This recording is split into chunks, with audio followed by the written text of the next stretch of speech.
Almani Yanguma, Bikibaram Mambulo Kalasa Maore, Kodomna Fara, Burukala Sonokanga Jamana Kono. La Fédération syndicale des boulangers et pâtissiers du Mali ni oye aywa buruglano ka hakani ni jagulubaye ale ko ni ayira ka foni do franche na ko ni ko dona na tawla ubina do fara aywa buru ko ni songoka aywa wala ayira ka fo ko ni ko burukala mi ye aywa 300 grammes ye ni bi ale be fere aywa bijuru aywa ko dona na tawla ale ko na fere bi oro aywa ko mi ye 150 grammes ye ni abe fere aywa mugan ani duru o ko ni ubina yela ka ke bisabaye aywa buruglana ko ake ni jakulu ko ni ayira ka fo ko ni ko do faranga ngo ni mina ke aywa dona na tawla ni u ga nyogonye ba min ko ni kan ke ni o ko ni o bana aywa buruglana ko ake ni jakulu ko ni ayira ka fo ko ni ko ni walen ko ni masoro do refe aywa ko bengando ko ni be uluni aywa jamana nyemo fe ni min soro la kamini samba fla ani tani woro aywa ko bengan yere kono mi yere ye buru fere law ye ulu yere be akonna na ani aywa mamunu yere be buru du uluni wure jamana den yere ye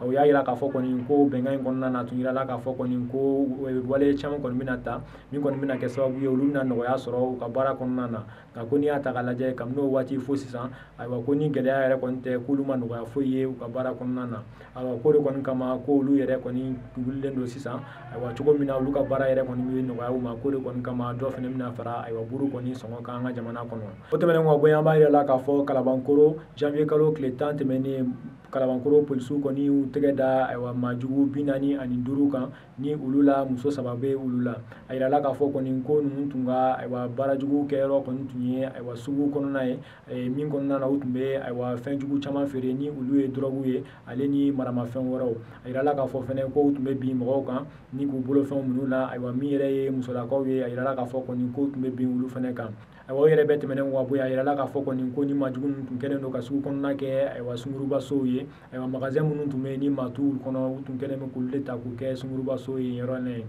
aywa polisu koni yayira ka fo koni ko ulu tale aywa janvier kalo kletan u ye kele ne koni ke utume ka don aywa sugu go be kono wala saga ni majugu nun koni be mine u yayira ka fo koni ko sisan kalabankoro ka koni be se ka sigi ku hakili sigi ka fo koni ko majugu foite aywa sugu in konna na o nga polisu yayira ka fo koni ko ulu tna dan droma ko ka daga u bina to ka yala yoron na ni majugu wala u fen be ko ka se ku tege da u be kan ku bla ka ta kiri ka bulo kan aywa balma nun kuna fo ni net mambulo kala sama bi ani chaka kulo majola